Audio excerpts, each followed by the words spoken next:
Actually building, software is hard, but building a company around software is even harder. You don't know if you'll like something without trying it. So just do it. The customer owns the problem. You as a startup own the solution to the problem. So your job is to interpret all that information that they've said and use your abilities to come up with a product that solves those problems. Welcome to today's episode of Sask Entrepreneurs Podcast. Today we have Kyle Smyth, who is the co-founder and CTO of Offstreet. Offstreet provides a hands-off solution that enables parking operators to convert to a fully digital and deckless environment. Sounds exciting. Welcome to the show, Kyle. Yeah, thanks for having me. Excited to be here. Excellent. So Kyle, why don't you start off by telling us a little bit about your background and how did you end up in this role? Yeah, for sure. So I studied software engineering at the University of Regina. And from there, I went on to a company based in Regina, headquartered in Vancouver called IQ Metrics. And I was building point of sale software from a retail Windows application to an Android application, and then eventually to an iOS application for the iPad. And then probably in my fourth year in, I was approached by a guy named Matt Fallman, who's now my co-founder. And he came up to me with this idea of creating a parking app that was like the Airbnb for parking. Now, as a technical co-founder, you get these type of people coming to you all the time. Hey, I've got an idea for an app. You should build it. And then we'll make money. That's kind of usually how the pitch goes. And so, and you do want to help them out and help them along. Like actually building, software is hard, but building a company around software is even harder. But Matt came to me with an actual plan. Like he had been researching how to do this. He'd been reading and watching all of the blogs and videos coming out of a group called Y Combinator, which is still at the time, was at the time and still is the number one startup accelerator in the world. And so he kind of knew what he was talking about. And so that was a signal to me that said, okay, this guy is actually serious about doing this. He's got a plan. Like, why not? Let's just try it out and see what happens. And so we launched a app that allowed you to rent someone's driveway around the Regina General Hospital in downtown Regina. And we had about 12 spots on 12 driveways on the platform, and we were renting those out daily to nurses, hospital staff, like you name it. And it was going pretty well. Tried to come up to Saskatoon and launch it here. Found out it was actually illegal because of the zoning bylaws. It didn't allow for like you to run a commercial venture out of your home or something like that. So we were on like John Gormley, and he was a fan of the business side. He wasn't a fan of City Hall, and it was kind of fun. But we also kind of realized at the time the unit economics of the Airbnb model didn't make sense. Now for an Airbnb, you're looking at like $30 to $100 a night. And as Airbnb, the company, they can take 10-20% of that. So per night, they're making, $20-$30. A parking spot is $10 a day. And then 10% of that is $1. So we're making $12 of profit a day. And it's like, and so you need a lot of parking spaces to make that one work. And so at the time, we were in the Leader Post, which is the newspaper in Regina. And a former high school friend reached out who knew a guy that was from Edmonton that also had another parking startup. And they had a component of parking what was on the enforcement side. So like ticketing validation, that kind of thing, where we had the driver focused one of like the actual registration of the vehicle. And so they're like, hey, we should work together. You should kind of change your app to do these sorts of things, and we can deploy them at all of our locations. And so that was the signal to us, like, okay, this is a real problem. It's not exactly what we were doing before, but we can change the software from this, kind of consumer model to more of a enterprise model to deal with bigger parking facilities. And it was enough of a signal for us to like, hey, we're going to quit our jobs and let's try it out. And it's been 4 years, four and a half years of that. So. Wow. Yeah. So, it's interesting you mentioned about the profitability factor, and you'd be surprised many companies don't even realize that they're profitable until they're too late in the game. So Right. good for you that you understood the profitability factor and you actually pivoted as a result of that, right? Yes. So you change your business model, which takes a lot of guts. It takes a lot of, reflecting to be able to make sure that, okay, to first of all recognize that you were not on the path to success and you were wrong, maybe going in that direction, but then pivoting and changing so that you can actually adopt a more successful model. So how has it been going since that pivot and since your target audience has changed? Yeah. So it's been going really well. But kind of just on that note there about pivoting and then recognizing that, it also helped that Matt and I are not parking industry veterans, in a way. So like that was a weakness early on for other reasons, but it was that we weren't married and in love with what the idea, right? We were like, hey, we could solve a problem and we might be able to build a software company because we're like, we want to build a software company. Doesn't really matter what it is. So that gave us a lot of flexibility to be like, let's try something else. Whereas I think some people feel like, hey, I'm building an app for this sort of solution. I know this problem very well. And then like pivoting away from what you know was probably a lot harder. But it's been going fairly well now. We had a brief hiccup, I would say, during the early days of the pandemic. So Matt and I were kind of grinding and bootstrapping this for the first year and a half or so, up to 2 years. And we had decided that we didn't want to take on outside investment until we were sure that we were on the path to what's called product market fit, that our product had a role in the market that people were willing to pay for, and we could scale it up to a legitimate business. And so when we decided to raise money, it was when we knew we have a vision for this thing. We know it could be something. We have now the confidence to be like, okay, we'll allow other people to put their capital and trust in us, and we will hopefully deliver on that promise. So we'd raised late 2019, raised a few $100,000, hired some people. Pandemic hits in March. World shuts down. Every other software company around us is laying off half their staff because everyone was saying get, a year of cash flow. Others were saying get 30 months of cash flow, which was the right call. But we had a pretty lean team, and we were like, okay, we just raised money. We're okay for at least a pretty decent amount of time. And right around this time, we were working on a big enterprise deal with the Fraser Health region in British Columbia. So in BC, there's about 4 health regions that all split up. Fraser Health is all of the hospitals and clinics in the greater Vancouver area. And so we're working on this pretty big enterprise deal. It would add a lot of revenue for us. And then pandemic hits, and they're like, this is no longer a priority. Maybe when this all blows over, we'll revisit this. And we're just like, oh no. There's like, okay, now we might be in trouble. We had, customers calling us, can we pause a subscription? No one's parking in our lots. Things kind of looked pretty bleak, and we weren't sure what to do, but we're like, listen, we have cash. We can use this time to not rebuild the product, but like iterate on it, add new features, add new things that we've been putting off, change things up. And luckily enough, 2 or 3 months later, we get a call back from the Fraser Health region. So doing the whole free parking thing wasn't a good idea. It's just chaos. How quick can we move on this thing? And we're like, we can go tomorrow. Like, let's do it. And kind of since then, we've been, we're working with bigger and bigger customers. So we're deployed at almost every parking operator across the country in Canada. Primarily, we work in British Columbia and Alberta. That's where a lot of our customers are. And because Vancouver, for whatever reason, is the parking hub of Canada. And we moved Matt, my co-founder, out there to be closer to our customers. It's gone really well. So now we're kind of just in the growth stage of we've got what we think of as product market fit, and we're just, trying to get more customers and iterate on the product and continue to be a market leader in the parking validation space. So in terms of, that's really interesting. I mean, finding the right customer and then really focusing on that. And I always say that, opportunity comes to those that are prepared.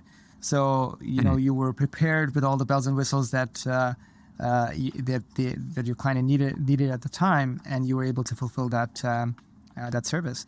So that's really interesting. And obviously, with that step, you grew in that vertical space. Is that the approach that you took, or what are the different kinds of customers that you serve? Yeah, that's a great question.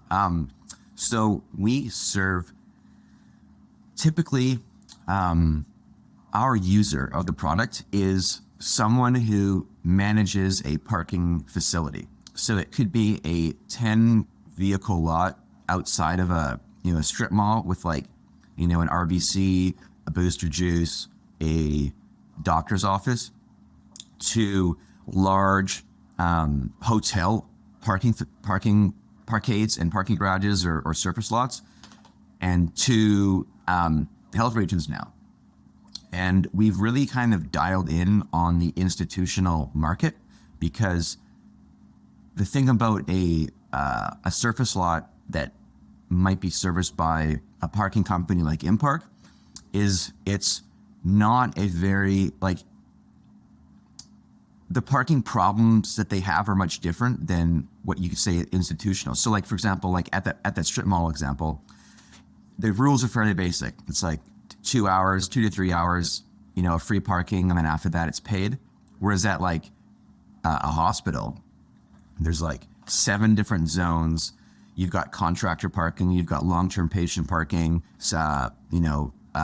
short-term variable staff parking because they're shift workers. So there's permits that are valid between, Tuesdays from 7 a.m. to 7 p.m., but also Thursdays and things like that. So the type of our customer has evolved over time, but now that we have a certification called SOC Type 2, SOC 2 Type 2, which is Security Operations and Controls. It's basically a tech company certification that says we have everything in place. If anything goes wrong in terms of security or operations, if things go down, we have steps to take. If we get hacked or ransomed, we have recovery mechanisms. And having this certification basically gives these institutions the trust of okay, you're a 5-person startup, but you have invested in the controls that we need to see for privacy and security. That has helped us get these more institutional clients. And obviously, as a startup, the institutional clients are very sticky. So the likelihood of the health regions to be tomorrow we're going to try a different parking product is very much more unlikely than a strip mall changing parking operators because a new property managers come in and they're this small line item we'll get rid of it kind of thing. So yeah. So I would say, for our verticals, it's retail and then institution are our big ones right now. So as a lean startup with a small team and big ideas, what are maybe some of the big challenges that you're facing in growing the business? So initially, it was very hard to be taken seriously. So Matt and I went down to a couple of parking conferences in the US. Yes, they exist. So we always forget the parking industry is a multi-billion-dollar industry because it's something that you and I, as a driver, you're it's just parking, right? But it's the amount of revenue that goes through these lots, and even the small cities like Regina and Saskatoon is hundreds of thousands of dollars a month. And so wow. Multiply that across all of North America, it's quite large. And so there's a few different parking conferences that are massive in Vegas and Chicago kind of thing. And so we went to these, and it was very hard to be taken seriously because parking is an old industry, and it's very, very much like an old boys club. And so they are used to seeing young, promising startups show up for hey, we have a new app that does this. And they're all right, see you next time. And next time they're not there because they didn't make it. So getting taken seriously was really hard, but we just stuck it out. It was hey, we weren't getting people were interested, but they're not willing to take a risk on their lots because parking industry is slow moving, and these operators are they don't want problems, so they want to set something up and forget about it and just watch the money come in. They don't want to be worrying about things that go down or customers having problems paying or parking. It's just the best case scenario for them is they don't have to worry about anything. So that was really hard and really challenging, but we just stuck it out. It wasn't until about 2.5 years of just like nothing. And so, well, a little bit, not nothing, but not much, for them to be like, oh, Offstreet, you're still here. It's like, you're here again. It's like, okay, now let's talk. And it's like, you just get that one person that takes a chance on you, and and it goes well. And that person's like, hey, actually, I work with them. We worked with this gentleman out of Edmonton who was actually a software developer and changed careers into the parking industry. And he was like, okay, he's like, I like you guys. I like the software. Let's try it out. So we went live with about 15 of his lots. It worked really well. He told his colleagues about us, and it was just like, boom, it just like spread all over the country. So that was the early challenge for sure. But these days, it's so easy to run a company remotely, especially like software, because we don't have building materials. We don't need everybody in the same space to like work on something. We can do it all digitally. We can just communicate online. So I mean, obviously there's other growth challenges in terms like every day is a challenge, but the big one for us in Navigating was just like, please take us seriously. Please take a chance on us. And I have to say, I mean, that's what makes an entrepreneur, that mindset of sticking with your idea and basically, continuing that development, continuing to hustle, and ultimately, trying to close deals. So I love the grit there. I mean, it's definitely something that is not easily found, and you've demonstrated that through your experience, and it seems to be a good move that you've made.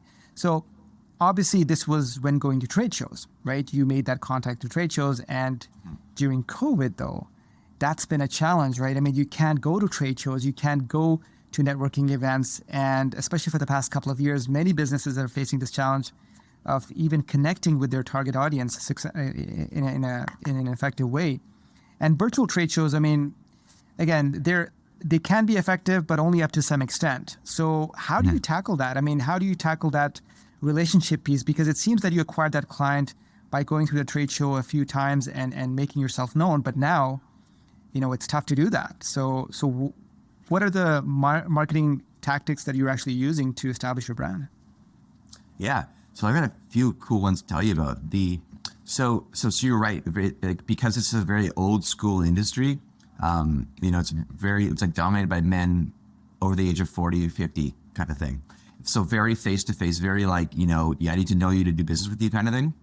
And so you're right about the whole COVID thing. It kind of changed the dynamic. The trade shows were canceled. But at the same time, now these people who just weren't used to using products like Zoom or Skype or anything like that were pretty much forced to figure it out because they had to do it too. So you have these people that weren't typically used to doing these calls now figuring it out by necessity to do business.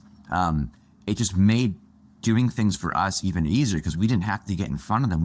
They would be open to doing a call because they had to learn how to use Zoom just like everybody else in the world. So that was super helpful. Having met in Vancouver was also really convenient too. So these people in the parking industry, especially, I guess I could just say our clients in Vancouver, they were at home doing nothing. And the chance to just get out of the house and go for coffee with Matt was like a saving grace almost. So the amount of meetings that Matt took, it just like, hey, like, do you want to go get a socially distanced coffee, or let's go for a beer? And then it was just like, well, thank you. Like, I haven't been out for a beer in so long. So like, that was also cool. It was like that, like, we could just be this little outlet for them to like, just escape their isolation. Was really cool. And so it was like surprising how cool that one worked out. We changed the way that it was face to face. It was like a less formal face to face. And then the third thing we discovered was actually super surprising to us, was how effective outbound marketing was. So we had gone into this very, very anyway, so we were doing this cold calling, right? We were just like figuring out through LinkedIn or through the phone book, looking for parking operators and calling them and pitching them. And we didn't take a outbound marketing strategy seriously because we're like, hey, like our customers aren't on Instagram or TikTok or Facebook, right? But they are on LinkedIn. And once you get they do use email. And so we hired a marketing person as a student initially to do some marketing materials, and then we ended up hiring her full time. And she kind of put together these campaigns because we were like, well, we should try it and see what happens. And we were blown away how effective, like just announcing, hey, here's our new customer. The University of Manitoba is now using Offstreet. And we'd blast it out through LinkedIn into like our entire lead list and our entire customer list. And then we had inbound from that being like, hey, like I also like we use Offstreet for one of our retail locations, but I also manage the parking at the University of the Fraser Valley. I didn't know you guys did universities also. Maybe we should talk about that. And we also got ones like, oh, like our competitors are using Offstreet. And that one location that we just lost in that bid and is now using Offstreet, maybe we should use Offstreet.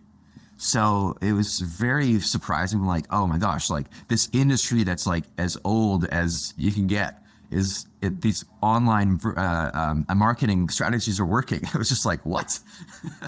So those three things were just so cool. It's like the face-to-face during isolation, they figured out Zoom, and doing this outbound email stuff and LinkedIn stuff is like, oh my gosh, it worked. Oh, good thing we tried it. Wow. That's really interesting. And I think that, when you start mapping out what your customer journey looks like and how they actually end up becoming a customer, you can make some very effective strategic decisions and reach the customer where they are. So I love the fact that you targeted LinkedIn and you know what your customers are able to, how savvy they are and what their mindset is. It's always tough to do that. And the more you understand your customer, the more you're able to close deals and expand your market. So that's great. If you look at it like this, COVID has impacted negatively to a lot of businesses, but it has also helped a lot of businesses thrive because of the fact that they're actually adopting digital. How has the COVID pandemic impacted Offstreet? Yeah, so I think I alluded to that a little bit. Initially, it was a bit scary because, no one was going downtown. No one was using the vehicles to park anywhere. But then like the resurgence, we're based in Regina, Mass in Vancouver, but the rest of the team is in Regina. And we have like 2 customers in the province.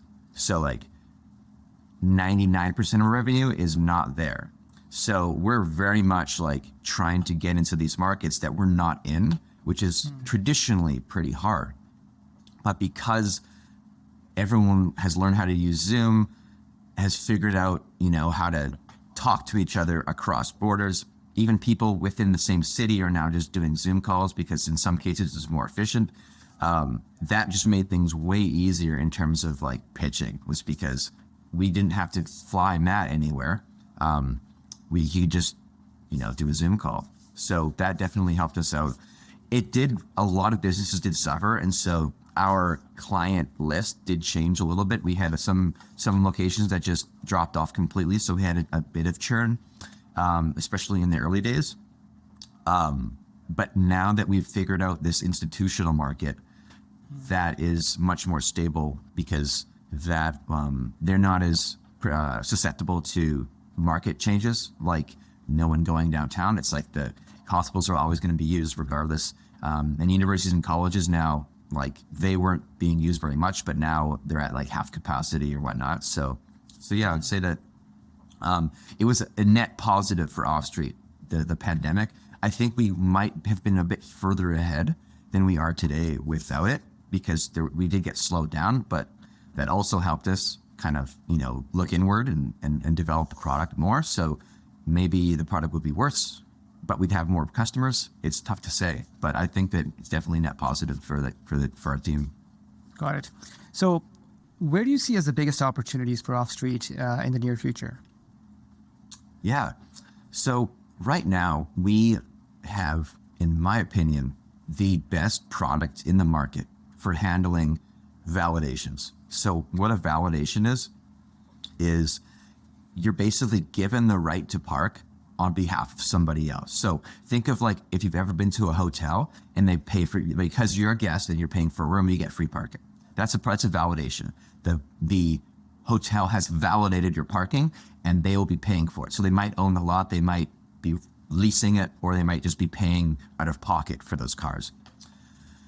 We are thinking about going into more of the traditional payment space. So going and competing with the likes of like pay by phone, where you are using an app to pay for parking.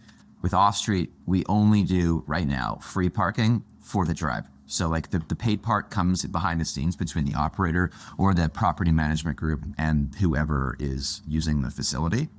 So the future, we think we're owning this market. We're not, obviously we don't own all of it, but we have the best product for this market. And we're thinking, okay, this is going well. Our customers have told us, hey, Offstreet, we love your product for validations. We also use all these other software tools for other things. It would be nice if we didn't have to. And it would be nice if we could just do it all in Offstreet. So that's the stuff we're hearing from our customers. So the future probably looks like us developing the more of a driver-focused experience as opposed to like the facility-focused experience. And that opens up a lot of opportunity with like payments and transactional revenue, but also makes us a big target because right now it's easy to play in the current market because it's not as big as the parking payments market. But once we try and start fighting for that one, things are going to get rough, I think. So we're not sure, but we're probably going to do it. But that's tough to say. That's right. Or you could get acquired. That would work also.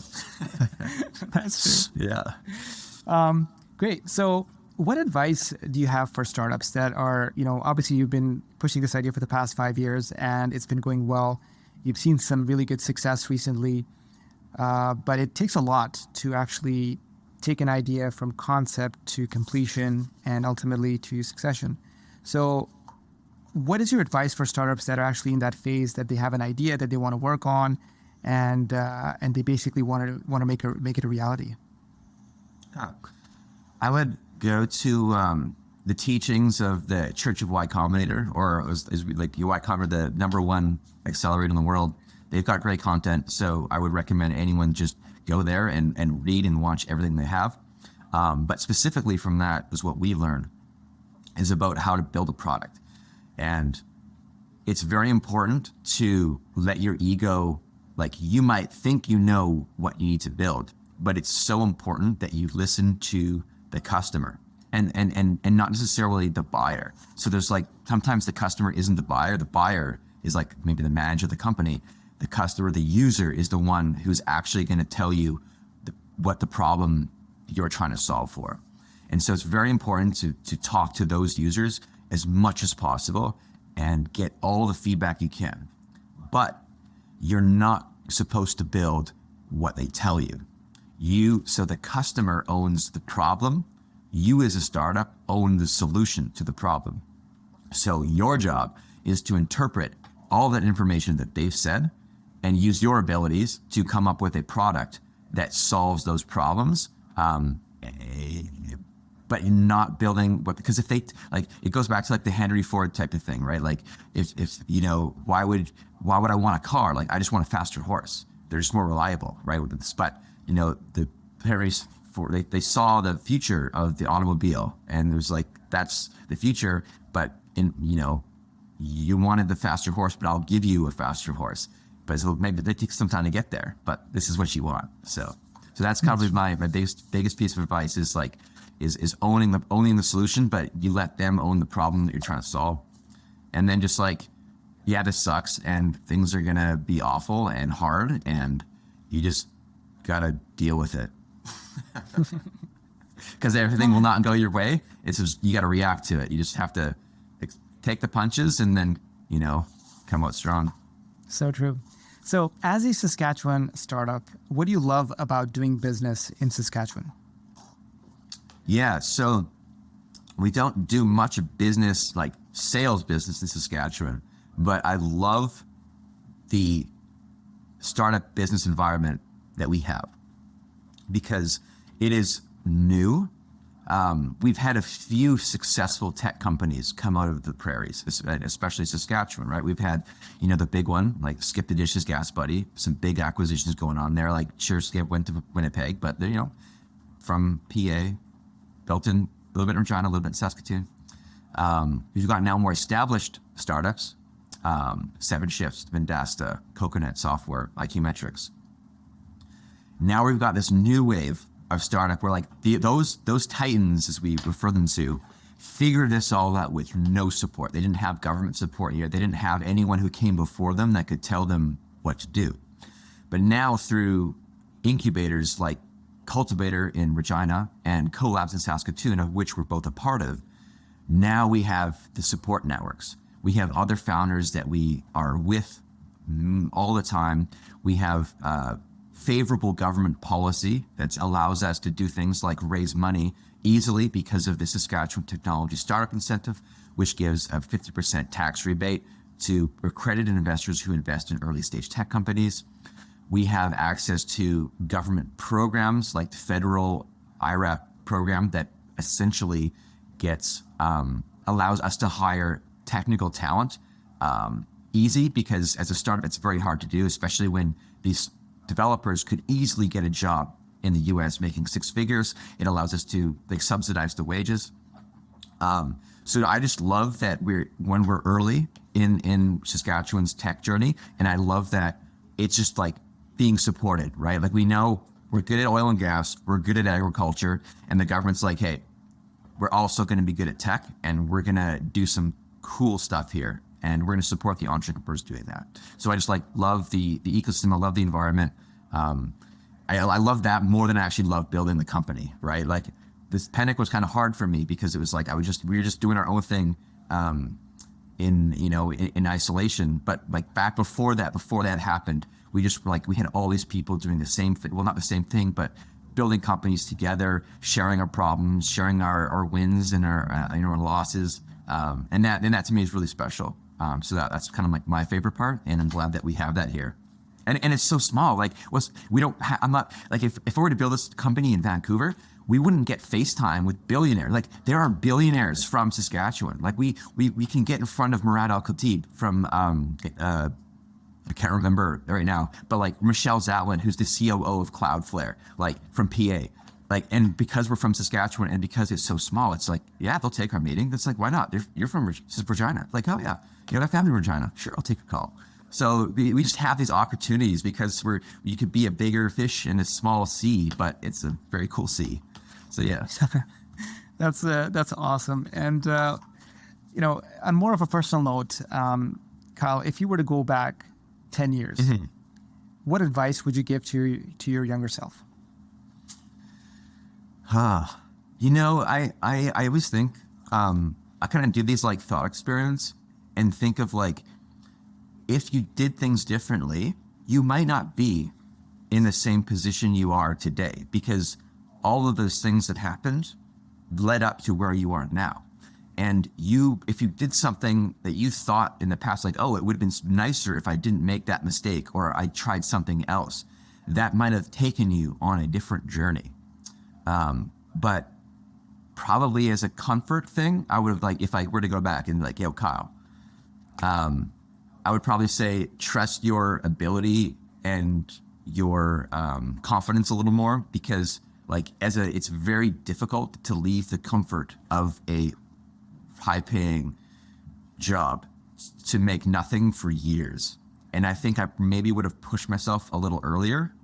But when I look back at our journey, when we started Offstreet, within a month of us doing this thing, Collabs started. It didn't start. It was this meeting of hey, pitch party at Innovation Place. It wasn't Collabs. It was just hey, a couple tech companies are getting together and pitching. And then it just happened at the right time. So if we started Offstreet before that, we might have just failed earlier, and then we wouldn't have had that amazing ecosystem. So yeah, it's tough to say, but I'd say just you can be more confident in everything. That's awesome. So based on your experience and the challenges that you've overcome, if there was one key takeaway that you could give to our listeners today, what would that be? One key takeaway. Yeah. I'd say that like if you're looking to do anything, you should try. Because so many things in my life, and especially with our company, we didn't know. We challenged our assumptions by trying things. Like I talked about that marketing, outbound marketing play that worked out. Like you don't know if you'll like something without trying it. So just do it, right? Like be like, that kid from Transformers that yells, "Do it" in front of the camera. Just try it, because like that, like you don't know until it's happening. And it's okay to like, hey, I did this and it sucked and I want to do it again. That is awesome, right? That's what you want. You don't want to be like, you know what? I don't think I would trying running my own startup or running my own company. Like, how do you know that? You can try it. It's almost like you can do it almost free. You can try it out. So yeah, just do it. Just do it. Yeah. Awesome. Kyle, it's been such a pleasure to speak with you today and learn about Offstreet and your journey so far. Where can people find out more about yourself and Offstreet and contact you online? Yeah. You can visit our website, joinoffstreet.com. If you are running a parking facility, we want to talk to you. If not, hey, you might find some value in learning more about us. You can find me probably on Twitter, twitter.com/KYLESMYTH, my full name. And yeah. That's great. Thanks, Kyle, for joining in today and sharing your story. We wish you the best and best of luck in Offstreet and keep in touch.